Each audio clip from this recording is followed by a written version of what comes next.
오소서 성령님. 오늘은 성 베르나르도 아빠스 학자 기념일입니다. 1090년에 태어나신 베르나르도 성인은 17살이 되었을 때 사랑하는 어머니께서 돌아가시자 깊은 슬픔에 빠졌고 스스로 언급하듯 완전한 회심을 향한 먼 길을 내딛기 시작합니다. 22살이 되던 해에 베르나르도 성인은 당시 가장 엄격하던 수도원인 시토회에 입회하게 되는데 그의 5 형제와 2명의 삼촌과 30명의 젊은 친구들도 함께 들어갔습니다. 베르나르도 성인은 많은 연구와 저술을 했고 시토회의 엄격한 규율에 더하여 개인적 고행을 하였는데 이로 인해 약해진 건강 때문에 평생 고생하셨습니다. 의지가 약해질 때마다 성인은 베르나르도야, 너는 무엇 때문에 여기를 왔느냐? 라고 스스로에게 물으셨다 합니다. 25살이 되자 수도 원장은 성인의 능력을 인정하여 새로운 공동체를 세울 것을 명했는데 소식을 들은 어느 귀족이 쑥의 계곡이라는 뜻을 가진 발레 답생트라는 언덕과 주변의 땅을 기증했습니다. 베르나르도 성인은 이 이름을 클레르보라 바꾸었는데 이는 밝은 골짜기, 빛의 골짜기라는 뜻입니다. 오늘 본기도에 빛이라는 단어가 2번 나오는데 이 때문입니다. 이후에도 성인은 많은 수도원을 설립하여 중세의 영적 개혁을 주도하셨습니다. 관상 수도자였던 베르나르도 성인은 역설적이게도 생애의 대부분을 길 위에서 보내셨습니다. 당신에게 조언을 구하는 왕과 교황에게 답하고 교회 회의에 참석하고 내전을 중재하고 엄청난 양의 편지와 기도, 신학, 성경에 대한 주석을 쓰셨습니다. 성인은 1153년 63세의 나이로 선종하셨고 1174년에 시성되셨으며 1830년 비오 12세 교황에 의해 교회 학자로 선포되셨습니다. 1953년에는 성인의 서거 800주년을 맞아 비오 12세 교황님이 꿀처럼 단 박사라는 제목의 회칙을 발표하셨습니다. 특별히 베르나르도 성인은 성모님께 대한 신심이 뛰어났습니다. 이탈리아의 시인인 단테가 쓴 신곡 천국편에는 베르나르도 성인이 등장하시는데 스스로 나 온통 그분의 사랑으로 타고 있는 하늘의 모후께서 온갖 은총을 우리에게 주시리니 나는 그의 충성된 베르나르도인 까닭이다 라고 말씀하십니다.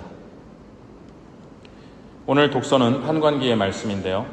판관 기도는 자신을 왕으로 세우려는 사람들의 청을 거절하면서 여러분을 다스릴 분은 야훼시라고 말합니다. 그런데 기드온이 죽은 뒤 그의 아들 중 하나인 아비멜렉이 스스로 왕위에 오르자 그의 동생 요탐은 산 위에 올라가서 한 가지 우화를 이야기합니다.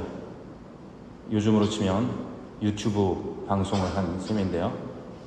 그것이 오늘의 독서 말씀입니다. 가장 유용한 나무이던 올리브 나무를 비롯하여 무화과 나무와 포도나무 모두 왕위에 오르기를 거절하는데 아무짝에도 쓸모없는 가시나무가 왕이 되어 폭군이 된다는 예고입니다. 제가 신학생들에게 늘 강조한 것이 있는데 열등감을 해결하지 못한 채로 지도자가 되면 폭군이 된다는 것입니다.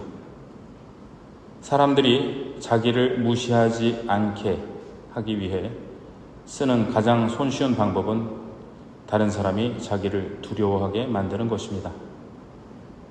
그래서 지도자가 되려는 사람은 그렇게 되지 않기 위해 영신수련이나 피정 때에 자신의 열등감을 있는 그대로 직면하고 기도 안에서 다루어야 합니다. 그렇지 않으면 가시나무가 왕이 된 것처럼 행세하는데 그의 말로는 매우 비참합니다. 아비멜렉도 어떤 여인이 던진 맷돌에 맞은 뒤 칼에 찔려 생을 마감합니다. 오늘 복음에서 예수님께서는 포도밭 주인의 비유를 말씀하십니다. 우리의 논리로는 이해가 잘 안 되기도 합니다. 이른 아침부터 일한 사람, 9시부터 일한 사람, 12시, 오후 3시, 심지어 오후 5시부터 일한 사람이 다 똑같은 품삯을 받게 되자 맨 먼저 온 이들이 불만을 제기합니다. 그런데 여기에서 예수님께서 말씀하시는 것은 일이나 정당한 임금에 대한 것이 아니라 하느님 나라에 대한 것입니다. 하느님 나라에서 모든 사람이 같은 상을 받게 된다는 것입니다. 맨 나중에 온 저자들은 1시간만 일했는데도 떼약볕 아래서 온종일 고생한 우리와 똑같이 대우하시는군요. 맨 먼저 온 사람들이 했던 이 말은 둘째 아들이 돌아왔을 때 큰아들이 했던 말과 비슷합니다. 보십시오. 저는 여러 해 동안 종처럼 아버지를 섬기며 아버지의 명을 한 번도 어기지 않았습니다. 이러한 저에게 아버지는 친구들과 즐기라고 염소 한 마리 주신 적이 없습니다. 그런데 창녀들과 어울려 아버지의 가산을 들어먹은 저 아들이 오니까 살찐 송아지를 잡아주시는군요. 포도밭에 맨 먼저 일하러 온 사람들과 큰아들의 잘못은 자신이 포도밭에서 그리고 아버지의 집에서 일하는 것이 얼마나 큰 행복인지를 몰랐다는 것입니다. 자신의 시선을 다른 이들에게 향하고 비교했기에 그들은 자신들의 행복을 불행으로 해석했습니다. 그들은 그들의 잘못으로 벌을 받지는 않습니다.